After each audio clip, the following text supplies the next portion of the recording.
안식은 감사로 이어진다. 마태복음 11장 28절에서 30절인데 짧으니까 우리 같이 한번 읽을까요? 시작. 수고하고 무거운 짐진 자들아 다 내게로 오라. 내가 너희를 쉬게 하리라. 나는 마음이 온유하고 겸손하니 나의 멍에를 메고 내게 배우라. 그리하면 너희 마음이 쉼을 얻으리니 이는 내 멍에는 쉽고 내 짐은 가벼움이라 하시니라. 아멘. 우리 하나만 더 읽읍시다. 시편 68편 19절에 읽을까요? 시작. 날마다 우리 짐을 지시는 주 곧 우리의 구원이신 하나님을 찬송할지로다. 아멘. 오늘 추수감사 예배인데 추수감사 예배를 우리가 좀 애매하게 지키죠. 막 추수감사 예배를 막 이렇게 풍성하게 하는 것도 아니고 안 하는 것도 아니고 두 가지 이유가 있는데 첫 번째는 이 추수감사절이 청교도들 미국에서 이제 아메리카 대륙을 발견하고 추수감사를 지내고 했던 그런 기념하는 그런 주간이죠 원래. 그래서 우리가 미국에서 기독교가 주로 이제 많이 왔기 때문에 우리도 추수감사절을 지킵니다. 근데 이게 성경적 절기는 아니에요.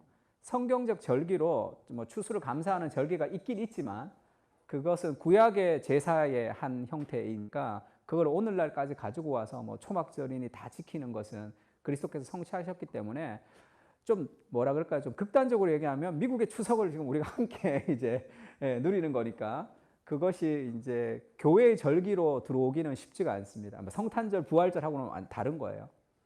그럼에도 불구하고 추수감사절을 우리가 하는 이유가 뭐냐면 그래도 1년에 한 번씩 그런 뭐라 그럴까요? 이런 기념하는 날을 통해서 감사를 생각할 수 있는 건 너무 좋은 것 같아요.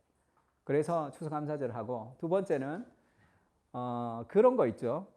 우리는 성경을 지킬 거야. 우리는 성경적이야. 우리 교회는. 그러니까 그런 교회들의 사람들은 주로 추수감사절을 지키는 사람들이 성경적이지 않는 것처럼 우리가 더 대단한 것처럼 생각하는 그런 잘못된 교만이 있을 수 있습니다. 그러니까 그거 성경적이지 않아 뭐 이런 식으로 성경적이지 않아 하면서 자기는 교만하고 이 사람은 추수감사절을 지키면서 더 감사하면 그게 더 낫겠죠. 그래서 우리가 추수감사절을 대대적으로 지키지도 않으면서 안 지키지도 않는 그런 애매하게 지키는데 그러니까 이제 그런 이유가 있다라는 걸 생각하고 그래도 우리가 좀 감사를 좀 생각하면 좋겠죠. 그래서 우리가 안식에 대해서 설교를 하고 있는데 안식과 감사는 늘 연결되어 있습니다. 왜 우리가 감사하지 못하느냐 하면 케빈 디영이 쓴 미친 듯이 바쁜이라는 그런 책이 있죠. 그러니까 이 사람도 지금 뭐 출근하면서 또 저기 테니스 치고 막 그러잖아. 그러니까 원래 제목이 미친 듯이 바쁜 그대로예요. 이 crazy busy. crazy busy인데 이렇게 원래 이렇게 느낌표가 이렇게 있죠. 이 느낌표가 뭔 것 같아요? 내가 이 느낌표가 뭐지? 이게 바쁜데 바쁘다고 이렇게 딱 머리를 맞았나 이런 생각이 들었어요. 그랬더니 요렇게 I'm too busy. 너무 바쁘다. 이렇게 이제 딱 찍었다는 거예요, 이거를. 그러면서 케빈이 그렇게 얘기하죠. 바쁜 것은 악한 것이다 얘기합니다. 바쁜 삶, 쫓기는 삶, 무언가 계속 할 것이 있는 삶은 하나님의 소명을 잃어버리고 잘못된 바벨의 세상 가운데 살아갈 확률이 많습니다. 그러면서 미친 듯이 바쁜 세상 속에서 우리가 두 가지를 잃어버리는데 감사와 기쁨이죠. 오늘 내 삶에 감사와 기쁨이 없다 그러면 이미 내가 영적인 침체 가운데 빠져 있는 거예요. 왜 감사와 기쁨이 없죠? 내일을 생각해야 되겠다. 오늘을 허비하면서 내일을 준비하기 때문이죠. 막 미친 듯이 준비해서 내일의 무엇을 위해서 오늘을 낭비하는 그런 잘못된 삶을 살아가요. 그런 것은 이루어지지 않는 소망이죠. 그래서 감사와 기쁨은 오늘의 현실에 내가 쉽게 얘기하면 여유가 있어야 된다고. 그래야지 생각하고 기억하고 감사하고 하는데 너무 바쁘면 하나님이 내 삶 가운데 역사하시는 것들을 우리가 돌아볼 수가 없습니다. 그래서 감사가 있으려면 안식이 있어야 돼요. 느리게 살아가는 삶이 좀 필요합니다. 그러려면 하나님을 향한 의지가 필요하죠. 그렇지 않으면 삶에 감사와 기쁨이 없어요. 그래서 그것이 만성적인 감사와 기쁨이 없는 만성적 피로 상태를 막 살아가죠, 사람들이. 자크 엘률이 쓴 책 중에 굴욕당한 마을이라는 책이 있습니다. 요즘 제가 아주 재밌게 읽고 있는데 자크 엘률이 그런 얘기를 했어요. 서구인들은 보여주기만 하고 더는 듣지도 말할 줄도 모른다. 말이 굴욕당했다는 거예요. 왜 말이 굴욕당했냐면 이미지 때문에, 텔레비전 때문에 그렇다는 거예요. 자크 엘률이 이렇게 이 책을 쓸 때는 인터넷이 이렇게 막 범람할 때가 아니에요. 근데도 텔레비전 문화를 보고 말이 굴욕되고 이미지가 이제 사람을 현혹시키는 시대가 됐다 이렇게 얘기합니다. 세상의 모든 것을 단숨에 보여주는 이미지를 소비함으로써 복잡한 세상을 견디는 것이다. 선전과 광고는 매혹적인 세계에서 단지 시각적 인식으로 현대인을 사로잡는다. 이렇듯 이미지를 통해 사고하는 사람은 다시는 추론하거나 분석적이고 논증적인 비판을 통해 사고할 수 없을지도 모른다. 이렇게 얘기했어요. 이미지의 사회.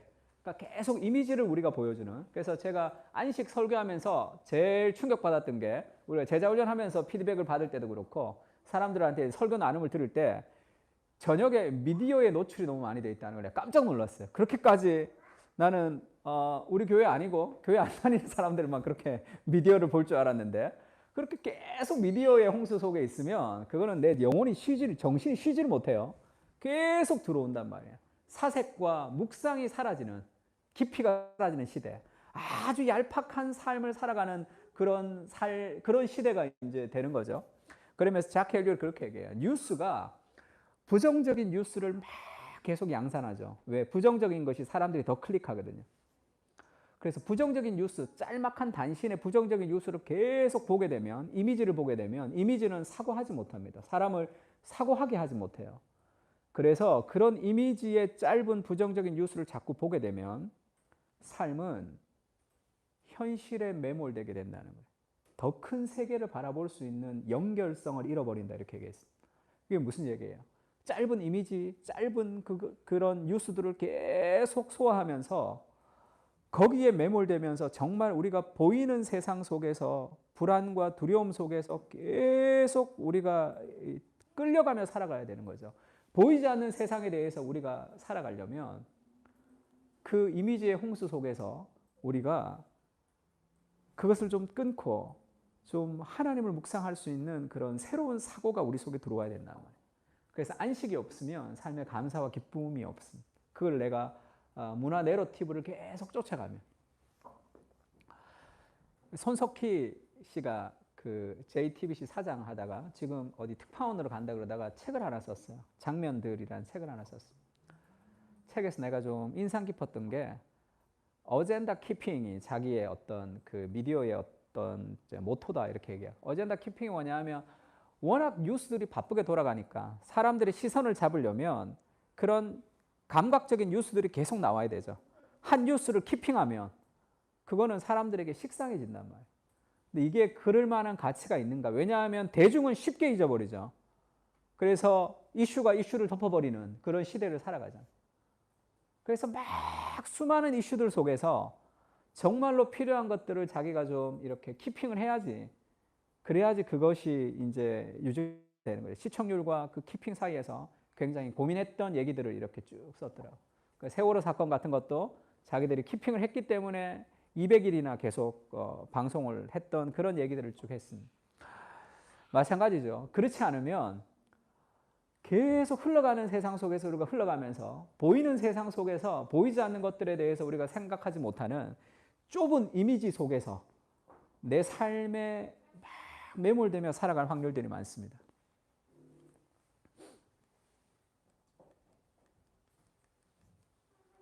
얘가 또 그거 한번 되나 한번 봐.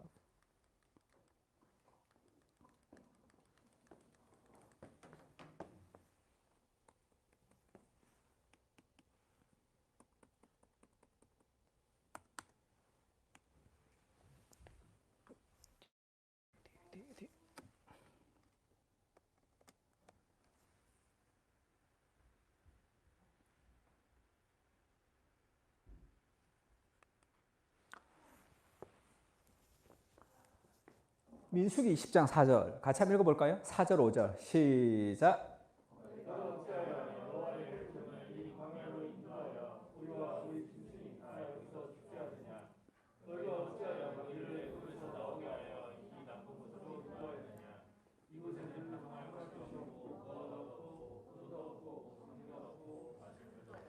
하나님 이스라엘 민족을 광야로 인도했단 말이에요. 그 광야에서 그들에게 보이는 것이 뭐예요? 보이는 세상의 이미지가 계속 자기들을 힘들게 하죠. 그들이 그렇게 얘기합니다. 왜 우리를 인도했냐? 그러면서 그렇게 얘기하죠. 이곳에는 파종할 것이 없고 무화과도 없고 포도도 없고 석류도 없고 마실 물도 없도다. 광야에 이게 없고 이게 없고 이게 없고 온갖 불평. 나에게 없는 것을 향한 그런 불평들이 계속 있는 거죠. 그것만 보인단 말이에요. 뭘 봐야 되죠? 하나님 계시잖아. 그들과 함께 동행하시는 하나님이 계시잖아. 너희가 광야에 40년 동안 방황했던 이유가 뭔지를 아느냐? 사람이 떡으로 살지 않고 하나님의 말씀으로 사는 것을 너희가 알게 하려 하렴이라. 그거를 깨닫지를 못하는 거죠. 왜? 눈에 보이는 것에 삶에서 안식한다는 것은 악기를 조율하는 거예요. 우리가 막 이렇게 삶을 살아가다 보면 악기가 이렇게 다 음이 틀려지죠. 열심히 일하고 하면. 그러면 이 안식을 통해서 우리 삶을 조율한단 말이에요. 우리가 어디 있었는지, 우리가 어떤 존재인지에 대해서 그래야지 다시 아름다운 소리가 나오죠. 조율되지 않은 악기는 아무리 열심히 쳐도 그것은 꽹과리 소리밖에, 아주 듣기 싫은 소음으로밖에 들리지 않아요. 그래서 안식이 없이 달려가는 삶은 그 삶에서 아주 좋지 못한 소음들이 납니다. 수많은 갈등과 그런 어려움들, 자기를 매몰시키는 일들이 계속 벌어지고 있는 거죠. 이것이 하나님을 바라보지 못하도록 우리를 하는 거죠. 시야를 넓혀주지 못하기 때문에 그렇습니다. 그래서 안식이라는 것은 쉼이에요, 쉼. 우리가 막 달려가는 것이 아니라 영적인 쉼을 좀 누릴 때만 우리가 참된 안식을 할 수 있습니다. 여호와는 나의 목자가 되시니 내게 부족함이 없으리로다. 그가 나를 푸른 풀밭에 누이시며 쉴 만한 물가로 인도하시는 노도 할 때 이때 쉴 만한이라는 이 단어가 이 뭐라 그럴까요? 모든 것이 다 하나가 되는 관계적 평화 같은 그런 느낌이 있습니다. 그래서 이것은 환경이 좋은 환경, 푸른 풀밭에 쉴 만한 물가, 그 좋은 환경으로 하나님 우리를 인도하신다라는 것이 아니라 여호와가 우리의 목자가 되신다는 것을 얘기하고 싶은 거죠. 그러니까 내 영혼을 소생시키시고 자기 이름을 위하여 의의 길로 인도하는 신도다. 4절이 뭐예요? 내가 사망의 음침한 골짜기를 갈지라도 두려워하지 않을 것은 주께서 나와 함께 하심이라. 그 삶의 감사와 기쁨이라는 것은 하나님이 내 삶에 함께 하신다는 것을 내가 느끼고 누리고 맛보고 동행할 때만 우리가 그 환경을 넘어서는 삶의 감사가 있을 수 있는 거죠. 그러려면 쉼이 필요하다고. 안식이 필요합니다. 그것을 생각하고 사고할 수 있는 시간이 필요하다는 거예요. 창세기에 보면 하나님이 그 모든 것을 지으시고 보시기에 심히 좋았더라 얘기했죠. 안식은 경탄이라고. 하나님이 막 열심히 일하고 내일 일할 것을 생각한 것이 아니라 하루를 마감하면서 하나님은 자기가 했던 그 일들을 음미하시는 분이시죠. 그것을 감탄하고 그것을 찬양하고 그것을 경탄하는, 보시기에 좋았더라라고 그 일들을 돌아보며 음미하는 분이란 말이에요. 그게 인간의 본성이죠. 그것이 없이 계속 목표를 향해서 쌓아가는 삶에 경탄이 없는 삶, 그것은 감사가 없는 거죠. 그것은 뭔가 우리가 잘못된 삶이다 얘기했습니다. 그리고 저녁이 되고 아침이 되니 이는 몇째 날이나 이렇게 얘기하죠. 그리고 일곱째 날에 마치시니 하나님이 안식하셨다 이렇게 됩니다. 그러니까 저녁이 되고 아침이 되니 이것이 성경에서 말하는, 쉽게 얘기하면 하루의 그 단위란 말이에요. 저녁부터 시작해서 아침까지. 저녁이 되고 아침이 되니 이것이 하나님의 리듬인데, 우리가 안식한다 할 때 예수님을 보면 예수님 바쁘게 살았죠. 예수님 막 바쁘게 살았단 말이에요. 식사할 겨를이 없을 때도 있었습니다. 새벽 오히려 미명에 기도하셨고 그렇게 수많은 사람들이 예수님을 따라다녔어요. 그러면 일하지 않는 것이 안식이 아니라 예수님은 바빴지만 예수님은 쫓기지 않았죠. 그러니까 왜 그러냐 하면 그것이 하나님의 리듬을 따라 살아가야 되는 거예요. 삶의 리듬이 있단 말이에요. 그러니까 그 리듬을 따라 살아갈 때 긴장과 이완이 있는 거죠. 그때 삶은 더 평안할 수 있어요. 리듬, 여러분 춤을 어떻게 추는지 모르겠는데 춤출 때도 그 리듬이 있죠. 그 리듬을 따라 추는 거란 말이에요. 그때 삶의 어떤 뭐라 그럴까요? 아름다운 소리가 나게 되어 있습니다. 유진 피터슨이 그렇게 얘기했어요. 저녁이 되고 아침이 된다는 이 하루의 라이프 스타일을 그렇게 얘기했습니다. 히브리인들은 저녁과 아침이라는 시간 개념은 우리를 은혜의 리듬에 맞춰준다는 거지. 우리는 잠자리에 들고 저녁이 되면 뭐예요? 자야 되잖아. 그러니까 저녁부터 시작하는 거예요. 잠자는 것부터 시작한다는 거지. 우리는 잠자리에 들고 하나님은 자신의 일을 시작하신다. 우리가 잠잘 때 하나님은 자신의 언약을 전개하신다. 그러다가 우리가 잠에서 깨어나면 하나님의 창조 행위에 동참하라는 요청을 받는다. 우리는 믿음으로 일로 반응한다. 그러나 은혜야말로 항상 선행하며 일차적이다. 우리는 깨어나서 우리가 만들지도 않은 세상에서 우리가 수고해서 얻은 것도 아닌 구원에 들어간다. 이렇게 얘기했어요. 유진 피터슨 얼마 전에 돌아가셨는데 요즘 세상에 제가 제일 안타까운 것은 옛날에는 이런 대가들이 많았어. 한국 교회에도 그런 대가들이 많았고 외국에도 달라스 윌라드, 그 다음에 이 유진 피터슨, 존 스토트, J.I. 패커 같은 그런 대가들의 글들이 막 쏟아져 나온 시대를 우리가 살았죠. 지금은 이 대가들이 다 돌아가시고 사람이 없는 시대를 살아가는 것 같습니다. 얼마나 멋있어. 저녁이 되고 아침이 되면 저녁 우리가 잠으로 시작하는 거죠. 그때 하나님이 일하신다는 거예요. 그것을 신뢰할 때 우리가 눈을 뜨면 나의 하루가 시작되는 것이 아니라 하나님이 일하신 그 하나님의 그 세계 속에 내가 동참한다는 거예요. 하나님, 그래서 은혜가 선행하는 거죠. 하나님이 일하, 우리가 안식을 할 수 있는 이유가 뭡니까? 일을 하지 않을 이유가, 우리가 쉴 수 있는 이유가 뭐죠? 내가 나의 일을 해야 된다는, 내 인생에 내가 주인이 되기 때문에 쉴 수 없는 거예요. 하나님이 내 인생의 주인이 되셔서 하나님의 리듬을 따라 살아갈 때 우리는 더 많은 일을 성취할 수 있습니다. 그러면서 이렇게 얘기해요. 저녁은 하나님은 우리의 도움 없이 자신의 창조의 하루를 시작하세요. 우리의 인생 속에 하나님이 시작하신, 내 인생을 하나님이 아름답게 일하시고 있단 말이에요. 아침에 일어나면 하나님은 우리에게 자신이 시작하신 일을 즐기며 나누라고 그렇게 전개하라고 명하시는 거죠. 하나님이 먼저 일하시고 그게 저녁이에요.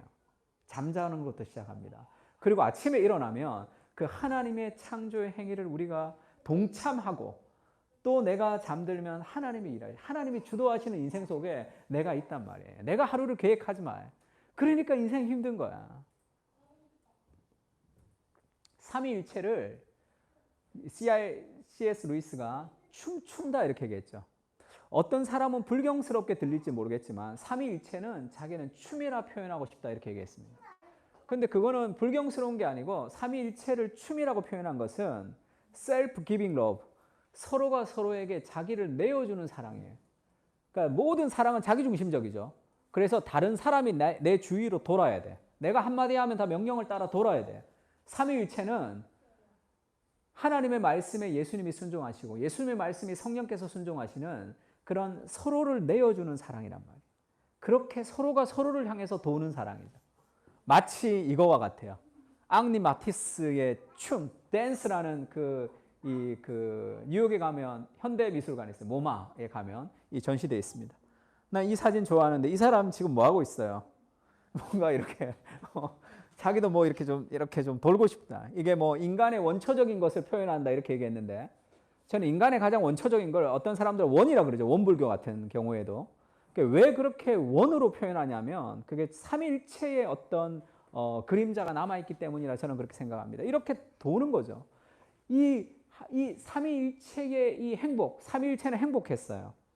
행복하신 삼위일체의 하나님의 관계적 행복을 우리에게 나눠주기 위해서 세상을 창조하고 우리를 만드셨죠. 그러면 우리의 행복이라는 것은 이 삼위일체 하나님과의 이 리듬에 함께 돌아가야 된단 말이에요. 그래서 그러려면 하나님이 내 삶 가운데 내가 잠잘 때 일하시는 하나님, 내가 안식할 때 일하시는 하나님, 그 일에 동참하려면 하나님이 내 삶 가운데 어떤 일을 하시는지를 내가 알아야 되잖아. 하나님의 말씀을 묵상하고 하나님을 생각하고 내 하루에서, 그래서 우리가 지난주에 감사 노트 줬죠. 못 받아간 사람 오늘 다 가져가서 그래서 다 쓰세요. 감사 노트를 쓴다는 것은 나를 생각하는, 하루를 생각하는 거예요. 내가 만났던 사람, 내가 만났던 일, 그 속에 하나님의 섭리가 오늘도 있는 거죠. 그거를 놓치고 살아간다. 아, 재수 없고, 아, 힘들었다, 아, 재미있었다. 그렇게 하나님의 역사를 배제한 그런 파편화된 그런 이미지화되어 있는 그런 부정적인 뉴스 속에 매몰되어서 살아가면 안 된단 말이에요. 감사 노트 쓰는 거. 그래서 영적 일기, 제자 훈련할 때도 영적 일기를 굉장히 중요하게 생각하죠. 지난주에 한나가 영적 일기를 냈는데 내가 너무 좋아가지고 다 공개했어요. 좀 한나한테 좀, 야, 좀 이거 좀 소개하면 좋겠다. 그래서 파인애플 이야기라는 그 책을 읽었는데 그게 이제 자기의 권리를 포기하면서 이제 그 원주민을 변화시켰던 그런 스토리가 있는 얘기인데 그 영적 일기가 그런 거예요. 그 아침에 이제 유치원에 가서 아이들 가르치는데 뭐 자기한테 이제 함부로 선생님한테 아주 버릇없이 함부로 하는 애가 있었는데 걔가 이제 뭐 또 잘못한 게 있었어. 잘못한 게 있어서 걔를 좀 지도하고 그렇게 이제 하는 과정 속에서 이제 그런 마음이 들었다는 거예요. 아, 제가 아주 버릇이 없고 선생님한테 함부로 하는 애구나 이렇게 생각을 했다가 또 이제 걔가 잘못했을 때 차근차근 지도하고 이렇게 하니까 그거를 좀 잘 따른단 말이에요. 그러면서 그렇게 썼어요. 내가 나의 권리를 주장하는 게 어떤 것일까? 파인애플 이야기를 보면서 나는 내 권리를 주장하는 게 뭐냐? 나는 선생님이고 아이는 아이이기 때문에 얘가 마땅히 나를 존중해야 된다는 것이 어쩌면 내 권리일 수도 있다. 그래서 내가 화나고 내가 분노한 거 아닐까? 이제 그렇게 썼어요. 그래서 아, 그러면 흘러가는 내 인생 속에 하나님이 초대되는 거죠. 그 삶에 그 여유가 없으면 그냥 흘러가는 인생으로 끝이 나면 삶 속에서 하나님의 역사할 수 없단 말이에요. 흘러가는 삶 속에 하나님의 역사가 있어야 돼요. 아침에 일어나면 저도 이번에 제자 훈련을 준비하면서 시간의 주인이 누구인가라는 그런 얘기에서 그 내 마음 그리스도이십 가지고 공부하다가 그런 생각이 들었습니다. 시간의 주인이 하나님이죠. 우리가 청직이고 그 다음에 내 인생의 주인도 하나님이죠. 그리고 내가 좀 달라진 게 있는데 아침에 일어나면 계획을 하죠. 아침에 일어나면 내가 내 인생을 계획한다. 아, 이걸 하지 말아야 되겠다 생각했어요. 아침에 일어나면 계획을 좀 기도해야 되겠다. 하나님, 오늘 하루에 정말 하나님이 원하시는 것이 무엇인가? 내 삶에 해야 될 일들이 있지만 그러면서 뭐가 달라졌냐면 저를 찾는 사람들 중에 내가 일들이 이렇게 산적해 있는 일들이 있죠. 이번 주도 세미나 2개 영상을 찍어야 됐는데 찍는데 3건의 전화가 있었습니다. 하나는 자기 논문 중에 팀 켈러에 관해서 썼는데 이게 그 논문과 맞는지 안 맞는지를 한번 좀 목사님이 좀 검토해 줬으면 좋겠다는 논문이 하나 있었고요. 잘 모르는 사람. 두 번째는 마산에 있는 어느 집사님인데 자기 아들이 고3 시험을 치는데 신앙이 이렇게 좀 흔들리는 신앙적으로 회의가 있다. 그래서 자기는 목사님을 한번 꼭 만났으면 좋겠다. 그래서 대학 시험 치는 것보다 목사님 만나는 걸 더 자기가 기도하고 있다. 이렇게 얘기를 해주신 분이 있었습니다. 그러면 토요일 날 오전에 시험을 이제 금요일 날 치고 토요일 날 만나기로 해서 토요일 날 내가 오전밖에 시간이 없었어요. 그 리더 모임 7시에 시작해서 끝내고 이제 그 아침 10시에 그러면 어디서 보자 이렇게 얘기했어요. 그 다음에 외국에 있었던 친구 중에 가정이 너무 힘들어서 와이프랑 별거하고 와이프가 너무 이제 어려운 상황 속에서 이제 한번 들어온 친구가 있었어요. 한 10몇 년 전에 그 제가 있었을 때 조언이었습니다. 제가 얼굴도 잘 모르는 조언이에요. 근데 이제 내 생각이 났다면서 연락이 왔어요. 내 삶의 스케줄에 무언가 들어오는 거죠. 이렇게. 내가 이때까지 내 시간이고 내가 주인이 된 시간 속에 그 사람들을 위해서 내가 희생하는 거라고 생각을 했다는 것을 알았습니다. 아, 바쁜데 내가 여기에 끼워 넣어야 되는 거죠. 그것이 아니라 나의 그 일주일의 플랜 속에 하나님이 정말로 원하시는 것이 그 사람들이었을 수도 있겠죠. 내 시간을 내가 내 시간이라는 내 시간 속에 이것을 막 계획해서 넣는 것이 아니라 그들을 만나는 것이 하나님이 내 삶 가운데 정말로 필요한 어떤 하나님의 일하심일 수도 있겠죠.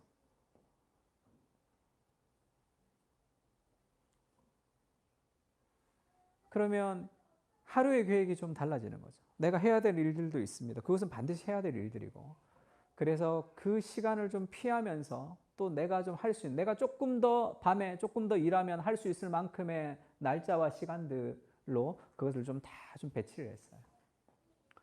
그리고 한 사람 한 사람 한 사람을 다 만났습니다. 그것을 통해서 하나님이 나한테 말씀하시는 것이 많았어요. 하나님이 나한테 말씀하시는 게 많았다. 그리고 앞으로 하나님이 나에게 이런 거를 조금 요구하실 수도 있겠구나. 그러니까 믿지 않는 사람들을 향한 어떤 무엇을 하나님이 나한테 요구하고 계신다는 그런 강한 인상을 좀 받았습니다. 내 시간을 내가 계획해야 되고 내가 바쁘게 살아가야 돼. 하나님이 일하시는 그 시간 속에 내가 들어가는 거죠. 그러면 우리가 만나는 사람, 우리가 만나는 그런 일들, 우리가 직장에 갔을 때 만나는 한 사람 한 사람 속에서 하나님이 내게 만나게 하시는 일과 사건들이 있단 말이에요. 그거를 그렇게 해석하지 못하면 아주 일상의 루틴한 삶을 살아갈 수밖에 없습니다. 제가 지난주에 올려준 영상 중에 이 사라 질스트라라는 사람이 쓴 영상이 있었죠. 이 영상은 짧은 영상인데 못 본 사람은 한 번 더 보세요. 가서 TGC 홈페이지에 나와 있는데 이 사람이 그 대학에서 그 미디어를 전공했어요. 그 미디어를 전공하고 이 사람이 지금은 그 크리스찬 투데이 작가를 했고 지금 TGC 편집장으로 살고 있습니다. 근데 이 사람이 아까 그 자크 엘류 같이 오늘날의 이 그 미디어는 오늘날의 그 미디어들은 좋지 못한 짧은 영상들을 자꾸 보여준다는 거죠. 그래서 사람들을 좀 불안과 두렵게 하는 거죠. 그리고 어떤 사람은 어떤 시기와 욕심을 일으키는 뭔가 부족하다는 것을 자꾸 이제 강조하는 거니까. 그러니까 미디어가 그래서는 안 되고 좀 소망을 주는 미디어로 바꿔야 된다. 그러니까 복음과 그 이제 그 미디어의 관계를 조금 더 건강하게 만들려고 노력하는 사람 중에 한 사람입니다. 그러면서 이 사람이 어떤 예를 들었냐면 한 여자가 있었어요. 그 켄터키주에 사는 한 여자가 있었는데 이 사람은 그냥 마케팅 회사를 다니는 여자야. 신앙이 있는. 그러다가 이렇게 마케팅 회사를 다니니까 광고 같은 거 잘 보겠죠. 그러다가 이렇게 스트립바의 광고를 봤단 말이에요. 그 여자들이 그 술 팔고 몸을 파는 데잖아. 그 스트립바 광고를 보고 이 사람의 마음이 너무 아팠어요. 저 사람들을 위해서 뭔가를 해야 되겠다 생각이 든 거야. 그 남편한테 전화해. 남편도 참 신실하죠. 남편한테 전화해서 그런 마음이 있다 그랬더니 그 남편도 하나님 주신 마음이고 예수님도 그런 사역하는 것을 좀 기뻐했을 거다 이렇게 얘기하는 거. 자기도 바쁜데. 근데 그런 마음이 있을 때 내가 바쁜 상황 속에 다 스쳐 지나가겠죠. 근데 이 사람이 할 줄 아는 게 아무것도 없잖아. 뭘 해 그냥. 아줌마가 직장 다니는 아줌마가 뭐 할 수 있는 게 뭐 조직이 있나 뭐가 아무것도 없어요. 거기서 화요일 목요일 날 가서 기도했다는 거예요. 자기 친구들과 먼저 기도하고 그다음 그 앞에 가서 그냥 기도한 거예요. 기도하고 오고 했다는 거예요. 그러다 한 6개월 정도 있다가 그 안으로 들어가야 되겠다는 마음을 하나님은 강하게 주셨습니다. 가서 술집 주인한테 그렇게 얘기했어. 내가 이 사람들 지금 술집에서 일하는 종업원들을 좀 돕고 싶다. 그렇게 얘기하니까 술집 주인이 굉장히 놀랐다는 거야. 교회에서 이 안에 들어온 건 처음이라는 거야. 밖에서 피켓 들고 시위는 많이 했지만 밖에서 막 물러가라는 많이 했지만 교회에서 이 안으로 들어온 건 처음이라고. 그러니까 할 수 있는 게 없잖아. 그래서 요리를 해서 일주일에 한 번씩 밥을 먹었대요. 그냥 일주일에 한 번씩 가서 그 사람들을 밥을 먹인 거야. 그러다 보니까 헤로인에 중독됐던 거, 그 삶의 이야기들을 계속 나누겠죠. 그럼 이 사람들이 평생 그 일을 할 수 있는 것도 아니고 또 거기서 또 빠져나와야 되고 나이가 들면 또 해야 될 일도 있고 그래서 베이커리를 열었어요. 베이커리를 열어서 이 사람들이 빵도 만들기도 하고 종업원으로 취직되기도 하고 되고 왜냐하면 뭔가 일이 있어야 이 사람들이 거기서 나올 거 아니에요. 그 베이커리를 만들었어요. 그래서 거기서 많은 사람이 벌써 한 600명 정도가 거기서 나왔고 몇천 명이 이 사람을 통해서 예수를 믿었고 지금 이 사역이 이 지역이 아니라 다른 지역에서도 계속 일어나고 있다는 거예요. 원래 하나님은 그렇게 일하신단 말이에요. 위대한 일을 좀 하고 싶어요. 이름을 내고 싶어요. 내가 뭔가를 좀 이루고 싶어요. 그것은 이루어도 그것이 그의 영혼을 망치는 거예요. 그렇게 하나님의 역사는 이루어지지 않습니다. 이 사람도 그 바쁜 삶을 살아가지만 하나님이 주시는 삶의 리듬에 자기를 맡기는 거잖아요. 자기 일도 있고 자기 애도 있고 자기 남편도 있고 뭐 그거 다 있잖아요. 그 삶의 여유가 어디서 나오냐는 거지. 그게 하나님 앞에 안식할 때 우리가 막 일과 그런 수많은 것들에 대해서 그칠 때, 쉼을 누릴 때, 그때 그 아이디어들이 막 생겨나는 거죠. 그래서 어거스틴이 그렇게 얘기하죠. 하나님께서 당신을 향하도록 우리를 지으셨기 때문에 우리의 마음은 당신 안에서 안식할 때까지 쉴 수 없습니다. 이게 고백록의 1장에 나오는 아주 유명한 말이죠. 이게 어거스틴의 그림인데 이게 유명한 그림. 우리나라의 고백록에도 이 그림이 나와 있는데 이게 심장, 어거스틴의 심장이에요. 하트에 불이 붙었어. 근데 이 불이 이쪽으로 이 머리의 불과 함께 지성과 이 정서가 함께 불타죠. 여기가 창문이 있단 말이에요. 그럼 창문이 있으면 원래 불이 이쪽으로 향해야 되죠. 이렇게. 근데 이 창문 쪽으로 향한다고. 빛 쪽으로 향한단 말이에요. 이게 무슨 얘기예요? 내 감정이 하나님에게 재조정된다. 내 지성이 하나님께 재조정된다는 그런 의미를 담고 있겠죠. 그것이 우리의 삶에 필요한. 그러니까 하나님 앞에 있을 때 우리가 안식을 누릴 수 있어요. 하나님 말씀을 묵상하고 하나님과 교제할 때는 삼위일체 하나님의 관계의 행복을 우리가 누리는 거기 때문에 그때 내가 있어야 될 곳에 있다는 그 참된 쉼을 누릴 수 있습니다. 그 말씀 읽고 기도하는 것도 막 일이 되는 사람이 있어. 막 일이야 그것도. 그것이 하나님과 교제한다고 생각하고 그것을 쭉 거기에 좀 머물러 있어야 돼. 그때 우리의 영혼에 쉼이 있습니다. 그것은 단순한 쉼이 아니라 힘든 상황 속에서도 하나님의 말씀이 주는 그 하나님과 하나님이 함께 하심이 주는 그 말씀이에요. 그래서 제가 그 사람을 만나면서도 막 와이프도 힘들고 막 자살을 생각하고 자기도 힘들고 그 어려운 상황 속에서 이제 무엇을 어떻게 해야 될지 잘 모르겠다 해서 제가 이 말씀을 이렇게 좀 줬어요. 사람이 감당할 시험 밖에 너에게 당한 것이 없나니 오직 하나님이 미쁘사 너희가 감당하지 못할 시험 당함을 허락하지 아니하시고 시험 당할 즈음에 또한 피할 길을 내사 너희로 능히 감당하게 하시느니라. 이런 말씀을 탁 붙들고 있으면 그 불안한 상황 속에서도 우리의 삶의 평안을 좀 누릴 수 있습니다. 상황은 여전히 힘들지만 하나님이 나와 함께 하시는 것을 내가 붙들어야 되는 거죠. 그게 안식이란 말이에요. 그럴 때 우리 삶에 안식이 있는 거죠. 삶 속에. 두 번째 안식이라는 것은 우리 삶의 육체적인 쉼이죠. 일주일 동안 힘써 일하고 네 소나 낙이나 다 쉬게 하라. 안식하게 하라는 거죠. 그러니까 육체적인 쉼 필요하죠. 안식은 육체적인 쉼입니다. 막 활동하는 게 아니에요. 두 가지 리듬을 배워야 되는데 하나는 고독이에요. 하나님을 만나는 하나님의 말씀과 하나님께 교제하면서 좀 속이 시원해지는 느낌이 있어요. 내가 있어야 될 곳에 내가 있는 것. 정말 이 튜닝 되는 것 같은 그런 시간. 그게 안식이에요. 그러니까 좀 고요한 고독의 시간이 좀 필요합니다. 그 삶에 좀 일주일에 한 번씩 쓰레기 버릴 때 그런 느낌 있죠. 속 시원하잖아. 쓰레기 한 번씩 저희 집은 뭐 그 날짜가 딱 하루밖에 안 정해져 있어. 그때 다 버려야 돼. 그러니까 그 전에 막 박스가 이렇게 막 쌓여 있다가 이제 버릴 때 이렇게 버리고 오면 우리 아내가 늘 속 시원하다 이렇게 얘기한다고. 그런 느낌이 있다. 그게 안식이죠. 안 그러면 계속 무질서한 삶에 이 조율되지 않는 삶을 계속 살아간단 말이에요. 고독, 하나님 앞에 내가 있어야 될 곳에 있는 그 삶에 하나님이 함께 하시는 평안함이에요. 두 번째는 교제입니다.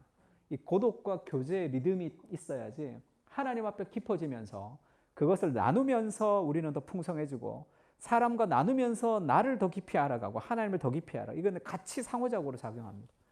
하나님 앞에 고독한 시간을 보내면서 우리는 깊어지고 그걸 나누면서 또 깊어져요. 이 나눔은 또 더 깊은 고독으로, 이 고독은 더 깊은 나눔으로 그렇게 함께 이렇게 홀로 있음과 함께 있음의 리듬이 이렇게 타지는 거죠. 이게 라브리 공동체의 사진인데 토요일, 주일 이럴 때 사람들도 좀 초대해. 안식할 수 없는 사람들도 많잖아. 여유가 없는 사람들도 많고 집에서 초대해서 좀 식사도 하고 또 같이 좀 그렇게 좀 누릴 수 있는 그런 공간과 시간들이 없는 거죠. 옆집 사람도 좀 초대하고 크리스마스 날 좀 선물도 하고 그렇게 관계성을 가지고 그렇게 초대해서 함께 교제하는 그런 삶의 문화가 좀 회복될 필요가 있어. 개인주의 시대에 우리는 그것을 좀 힘들어하는 그런 경향이 있어요. 그러니까 내가 힘들어하는 것은 내 삶의 우상이라고 생각하면 돼. 하나님이 원하시는데 내가 힘들어하는 것은 내 삶의 우상이에요. 그건 깨트려야 될 거란 말. 저도 사역하면서 제일 좀 재밌었을 때가 언제냐 하면 제가 부천에서 처음 청년부 생활할 때 근데 총각이었어. 늘 먹고 잤어. 그러니까 뭐 이렇게 금요 기도회 끝나면 교회 그 모자실에서 우리 청년들이 와서 같이 잤어요. 같이 새벽에 뭐 목욕탕 가고 자고. 그리고 내가 결혼을 했단 말이야. 내가 결혼을 하고 우리 집을 거기다가 하나를 조금 뭐 이렇게 월세집을 하나 그 좀 그 해주셨어요. 그러면 뭐 늘 애들 왔다 갔다 하는 거지. 거기서 뭐 주로 우리 그때 야구 게임 많이 했는데 하드 같은 그 야구 게임 와서 막 야구 게임 하고 홈런 더비 하고 와서 원석인 집에서 이제 목사님 주신다고 어머니가 반찬해 온 거 와서 자기가 다 먹고 가고 뭐 이렇게 해서 막 먹고 그 방이 한 칸밖에 없었는데 그때는 우리 아내 건강도 좀 뭐 지금만큼 많이 이렇게 아프지는 않았고 건강했기 때문에 와서 자고 먹고 그것이 우리를 좀 깊어지게 하는 거죠. 그러니까 그런 삶의 교제가 필요합니다. 그게 우리의 가정을 더 건강하게 하는 거예요. 더 건강하게 한다고. 애들도 좀 집안에 사람들도 많이 오고 이모 삼촌들도 오고 좀 그렇게 벅적벅적 해야지 애들이 건강해지는 거지. 더 훨씬 더. 고독과 교제의 리듬을 좀 배울 필요가 있습니다. 그것이 우리의 삶의 진정한 쉼이 된단 말이에요. 그것이 우리가 안식에 추구해야 될 삶의 방식이에요. 세 번째는 마지막에 정서적인 쉼입니다. 이게 누군 것 같아요? 엘리야죠. 엘리야가 850대 1의 싸움을 기도 가운데 능력 가운데 행했죠. 다 하나님 믿지 않는 시대에 하나님이 함께 하신다는 것을 보여주기 위해서 850의 바알 선지자들과 함께 기도해서 불 가운데 하나님이 임했습니다. 얼마나 그것이 감격적이었냐면 성령이 임하셔서 이렇게 불 가운데 여호와가 임하시고 그 아합이 마차를 가지고 갈 때 그 비가 내렸어요. 그 비가 오지 않다가 하나님이 비를 내리시는 그 은혜를 경험하면서 하나님의 영이 엘리야에게 임하셔서 마차보다 더 빨리 달렸다 그러죠. 아합이 마차를 팍 끌고 달리는데 그 비를 맞으면서 엘리야가 마차보다 더 빨리 하나님의 능력이 임해서 쫙 말보다 더 빨리 달리는 그때 그 기분이 어땠을까? 기도의 응답. 오카는 목사님 설교 중에 예전에 빗속을 달리는 엘리야라는 그런 설교가 있었어요. 그 기도하면서 하나님이 자신에게 응답하셨을 때 그 비를 맞으면서 마차보다 더 빨리 와 얼마나 기뻤을까. 그런데 그 다음날 세상에 하나도 안 바뀌는 거예요. 그 큰 기적. 그렇게 하나님의 역사를 경험하면 탈진해야 돼요. 아무리 은혜로워도 은혜로운 수련회 끝나면 다 지치잖아. 몸이 지치고 정서가 지치죠. 은혜가 충만해도. 세상이 바뀌지 않고 이사벨이 엘리야를 죽여버린다 그러니까 완전 탈진해버린 거죠. 나 할 만큼 다 했는데 더 이상은 못하는데 세상은 하나도 바뀐 게 없고 그래서 도망가죠. 도망가고 낙심해서 그렇게 완전히 지쳐버렸습니다. 자기 자신을 광야로 들어가 하룻길쯤 가서 한 로뎀나무 아래 앉아서 자기가 죽기를 원하여 이르되 여호와여 넉넉하오니 지금 내 생명을 거두시옵소서. 나는 내 조상들보다 낫지 못하나이다. 완전히 낙심한 거죠. 죽었으면 좋겠다. 나 도저히 못한다. 그렇게 됐습니다. 이때 하나님의 천사가 옵니다. 로뎀나무 아래 누워 자더니 천사가 그를 어루만지며 그에게 이르되 일어나서 먹으라 하는지라. 저는 여기가 좋아요. 로뎀나무 아래 지쳐있는 그 엘리야에게 하나님이 나타나서 똑바로 안 해? 정신 안 차려? 지금 말이야 이러고 있을 때야. 이렇게 그렇게 얘기하지 않죠. 어루만진단 말이에요.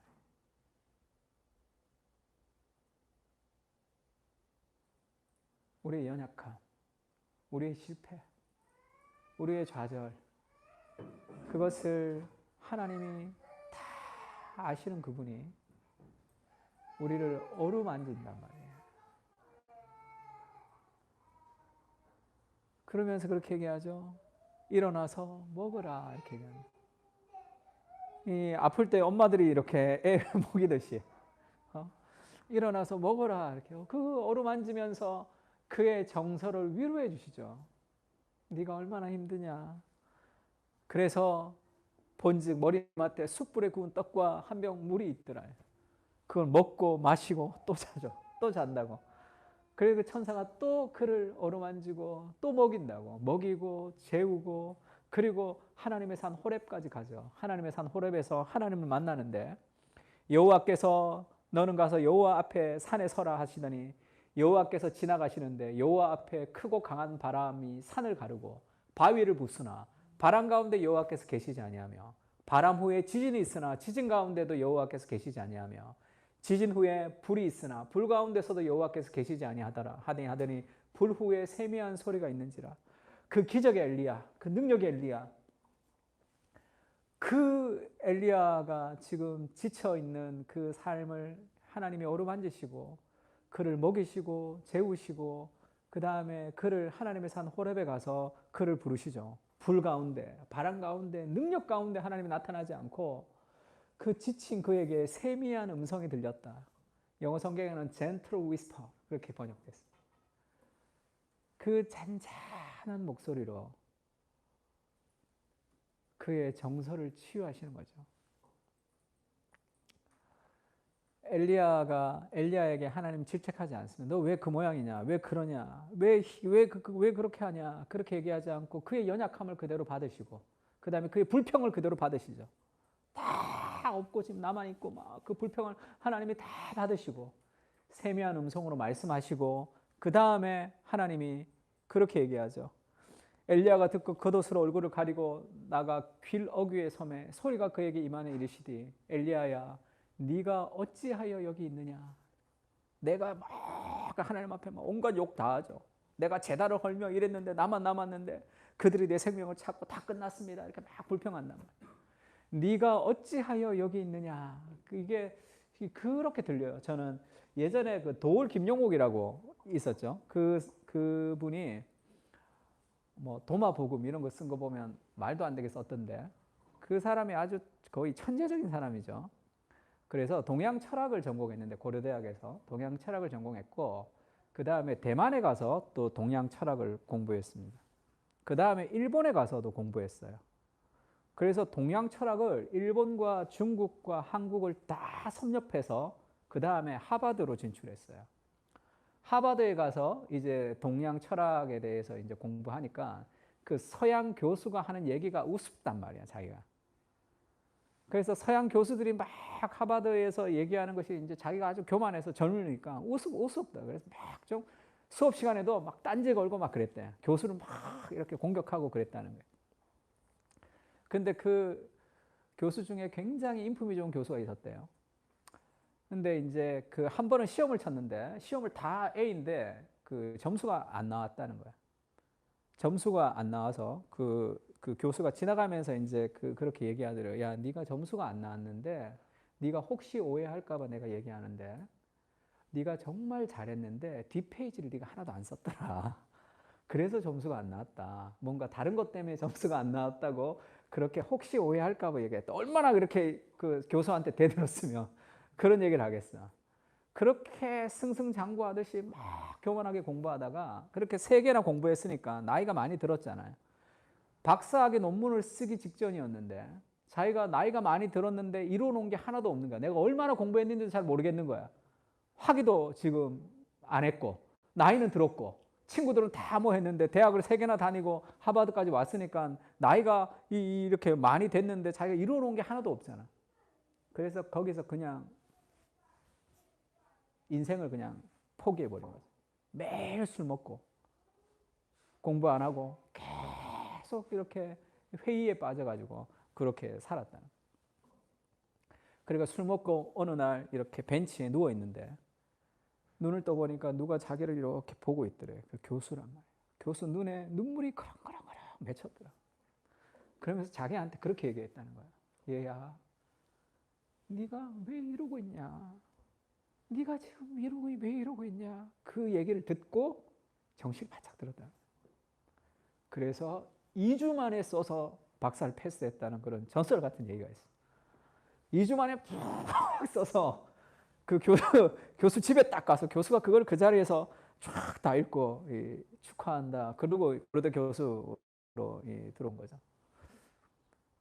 자기 평생에 잊지 못하는 그 교수에 대한 아마 유대인 교수 같은데 그 사람에 대한 어떤 그것을 강의할 때 한번 제가 들은 적이 있습니다. 하나님이 우리를 그렇게 넓은 가슴으로 막 대들고 막 대들잖아. 하나님 앞에. 그걸 하나님이 다 안으시고 받으시고 그 정서를 위로해 주시죠. 그리고 나서 그렇게 말씀하십니다.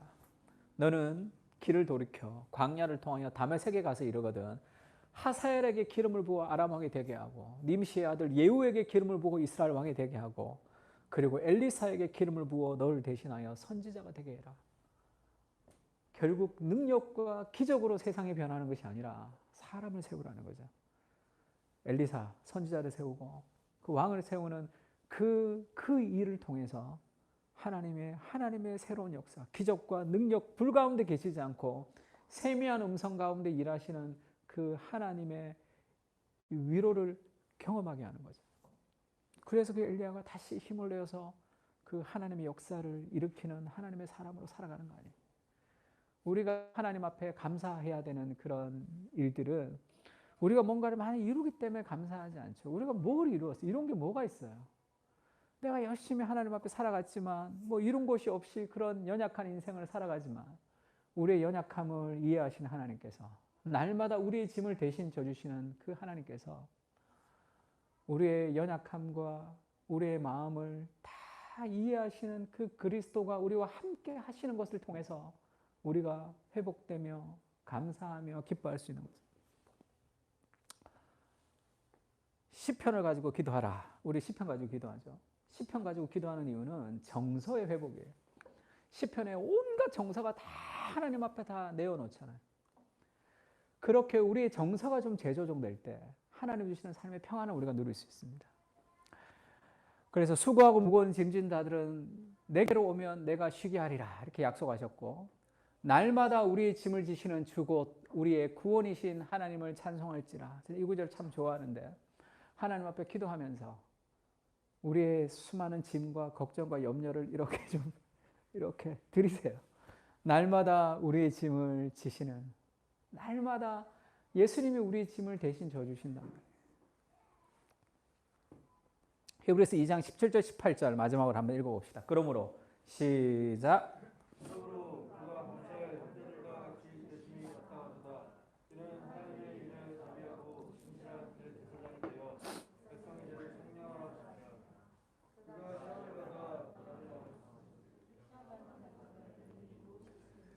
그가 시험을 받아 고난을 당하셨은즉 시험 받는 자들을 능히 도우실 수 있느니라.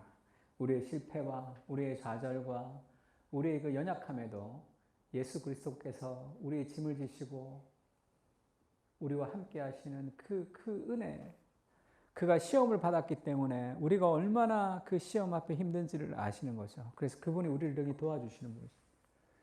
내 영혼에 깊은 은혜를 주시고 나와 함께 하시는 그 하나님을 우리가 기억할 때 우리의 삶에 아무것도 없지만 새로운 감사가 생겨날 수 있는 거예요. 그리고 나를 통해서 하나님이 일하실 일들에 대한 소망도 생겨납니다. 아무것도 아니지만 하나님, 우리의 삶에 바쁘게 살아온 미친 듯이 바쁘게 살아가는 이 세상 속에서 여러 가지 생산적인 활동을 통해서 무언가 내 인생에 무엇을 남기려고 하는 그런 바벨의 세상의 한가운데 우리가 살아가고 있습니다. 주님, 우리가 이 세대를 본받지 말고 마음을 새롭게 함으로 변화를 받아 하나님이 기뻐하시고 선하신 뜻이 무엇인지를 분별하는 지혜로운 주의 백성들이 될 수 있게 주여 도와주십시오. 우리에게 필요한 것은 더 많은 성취가 아니라 우리에게 필요한 것은 더 많은 시간이 아니라 하나님 안에서의 쉼입니다. 주님, 하나님의 말씀과 교제를 통해서 저녁이 되고 아침이 되는 하나님의 리듬에 맞추어서 춤추며 살아갈 수 있도록 주님 도와주십시오. 내 인생 가운데 흘러가시는 하나님의 역사에 동참할 수 있게 주님 도와주시고 우리의 삶의 육체적인 쉼과 사람들과의 교제를 통해 하나님이 주시는 풍성한 은혜들을 누리는 안식의 공동체가 될 수 있게 주님 도와주십시오. 우리의 정서가 쉬지 못하고 살아왔습니다. 주님, 많은 실망과 실패 속에서 자신에게도 실망하며 살아갈 때도 많습니다. 우리를 찾아 어루만지시는 예수님, 그가 시험을 받아 고난을 당하셨은지 시험 받는 자들 등이 도우실 수 있는 그 그리스도를 신뢰하며 우리가 시편의 기도처럼 우리의 수많은 정서적인 아픔과 슬픔과 좌절과 불안과 두려움을 주님 앞에 내어놓고 우리의 감정이 재조정될 수 있게 주님 도와주십시오. 우리를 하나님께서 지으셨기 때문에 하나님 안에서 쉴 때까지 우리에게 안식이 없었나이다 고백했던 어거스틴의 고백같이 주님 안에서 누리는 참된 안식을 누릴 수 있게, 참된 쉼을 누릴 수 있게 주님 우리를 안아주시고 우리를 품어주시고 우리와 함께 해주시옵소서. 이제는 우리 주 예수 그리스도의 은혜와 하나님의 무한하신 사랑과 성령님의 감화 감동 교통하시는 은사가